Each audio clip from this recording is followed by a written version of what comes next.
Maya maya guys, ilalagay na natin yung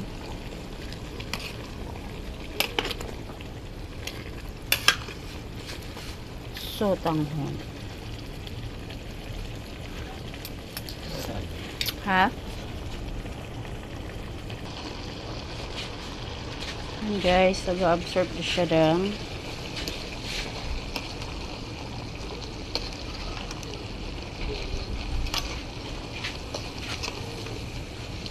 ng water. So, pwede ko nang i-add yung kanton. Guys, ito yung kanton na gagamitin natin. At ito yung lalagyan niya. Excellent. Diba? So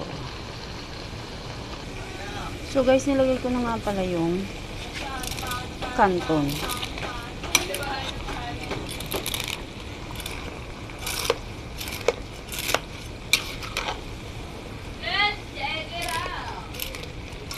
Yan.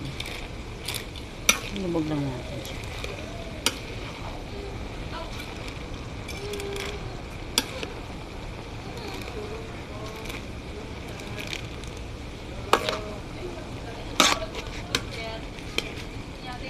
Kahapon guys, nagsopas ako. Pero, hindi ko na siya binidyo kasi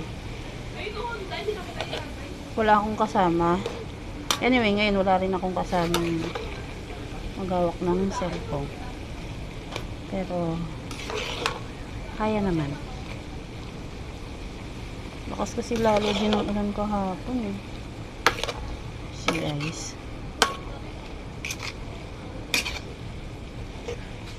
So ngayon guys, lalagay ko na yung gulay. Yung gulay guys, yan. Gusto ko lang siyang itoppings. Kasi madali siyang maluto.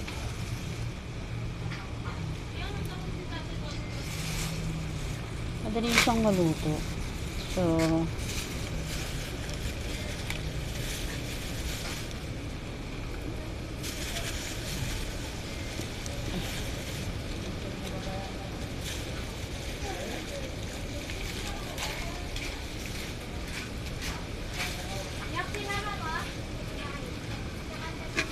guys, diba? Kasi iba-iba naman yung pansit. Iba-iba naman yung pagluluto ng pansit. Kasi ako ayoko na ayoko na yung lutong-luto yung gulay. As you can see guys, ang sarap na guys. Hindi ako kakain ng rice ngayon guys. Ito lang kakainin ko. Tsaka papalaman ko siya sa buns. Bumili rin ako ng buns. See guys, malapit na siyang maluto. So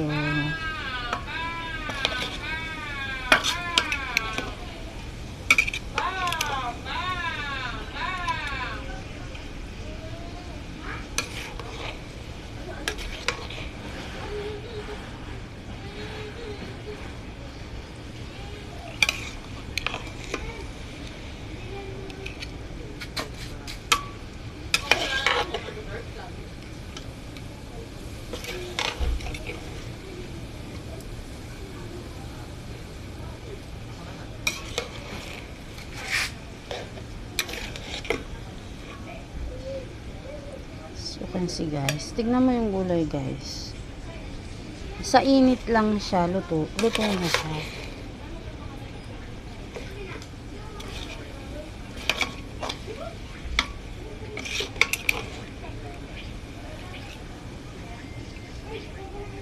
Mausok masyado siya guys, no? See guys, it's done. Kakain na ako ng pansit. Ayan guys, oh. Yan guys, mamimigay tayo sa kapitbahay.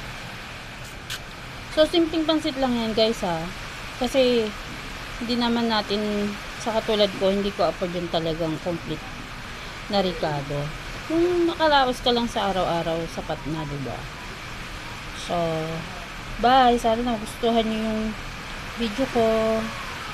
Pa-support na rin, Susana Daniel, sa aking page. Showy, ganda!